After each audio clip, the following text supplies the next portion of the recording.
भारत के एपिक्स महाभारत और रामायण लीडर्स को ट्रेन करने के लिए बने। महाभारत हमें एटलीस्ट 3000 सालों से एजुकेट करता है, पहले ओरल फॉर्म में और फिर रिटन फॉर्म में। मौर्य समाज ने 2300 साल तक महाभारत के रिटन रिकॉर्ड्स को मेंटेन करके रखा, क्योंकि वो जानते थे महाभारत एक पंचम वेद है जो कई हजार साल पुराना नॉलेज इजिएस्ट वे में लोगों तक पहुंचाता है। हम हमारे देश में महाभारत और रामायण स्कूल में क्यों नहीं पढ़ाते? कुछ लोगों को लगता है कि ये रिलीजियस टेक्स्ट है, बट बेसिकली ये हमारे इतिहास का हिस्सा है। In today's video we gonna discuss 3 most phenomenal lessons from Mahabharat. Lesson 1, the real enemy of strength is power. आज का इंसान शक्तिशाली तो है, पृथ्वी से जंप करके चांद तक पहुंच सकते हैं, एक क्लिक से दुनिया भर का नॉलेज पा सकते हैं, समुद्र की गहराइयों से ऑयल निकाल सकते हैं। फिर भी प्रकृति के सामने इंसान को झुकना ही पड़ता है। भीम बलवान थे, किसी से डरते नहीं थे, बहुत शक्तिशाली थे, लेकिन फिर भी वनवास के समय उन्हें एक वानर के सामने झुकना पड़ा। वानर कमजोर होने के कारण अपनी पूंछ नहीं उठा पा रहा था। भीम ने वानर को पूंछ उठा के साइड पे रखने को कहा, जिस पर वानर ने आगे से कहा, मैं काफी वृद्ध और कमजोर हो चुका हूँ, तो तुम ही मेरी पूंछ उठा के साइड पे रख दीजिए। भीम को गुस्सा आ गया। भीम ने अपनी गदा साइड पे रख के पूंछ को उठाने का प्रयत्न किया।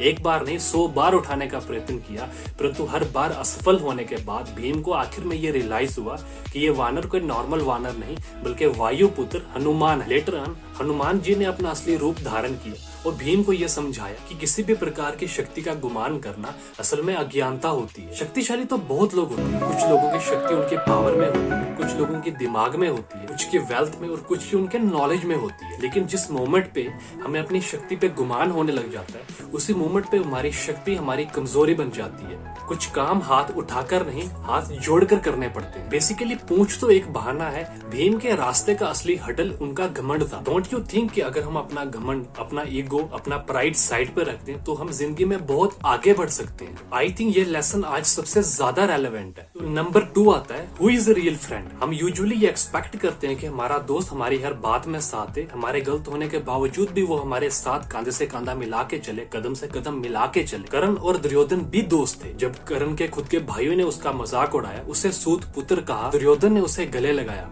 अपने साथ में बिठाकर रिस्पेक्ट दी और अपनी टेरिटरी अंग देश का राजा बनाया। कर्ण पूरी महाभारत में एक बहुत ही इंटरेस्टिंग कैरेक्टर है। बहुत सी बातें हैं जो हमें कर्ण से सीखने को मिलती है। हम अपनी लाइफ के किसी न किसी लेवल पे कर्ण से जरूर कनेक्ट करते हैं, क्योंकि उसके साथ बार बार नाइंसाफी हुई। कर्ण का सबसे बड़ा फॉल्ट ये था कि जब दुर्योधन ने लाक्षागृह में पांडवों को जलाने की कोशिश की, उस समय कर्ण ने दुर्योधन को रोकना चाहिए था, जो कि उसने नहीं रोका। जब भरी सभा में द्रौपदी वस्त्र हरण किया गया, उस समय कर्ण ने दुर्योधन को रोकना चाहिए था, परंतु इन सब के बावजूद कर्ण ने द्रौपदी को अपशब्द कहे और दुर्योधन का साथ दिया। कर्ण ने एंड तक अपनी लॉयल्टी का वचन निभाया, लेकिन सोचने वाली बात यह है कि उसे दुर्योधन का फायदा हुआ या नुकसान। कर्ण एज अ फ्रेंड फेल हो गया। एक बार नहीं, बार बार फेल हो गया, क्योंकि उसने दुर्योधन को आईना दिखाने की कोशिश नहीं की। डोंट यू थिंक कि असली दोस्त वही होते हैं जो दूसरे दोस्त को गलत रास्ते पे जाने से रोकते हैं? Loyalty to your friends is not bad at all, but unquestioning loyalty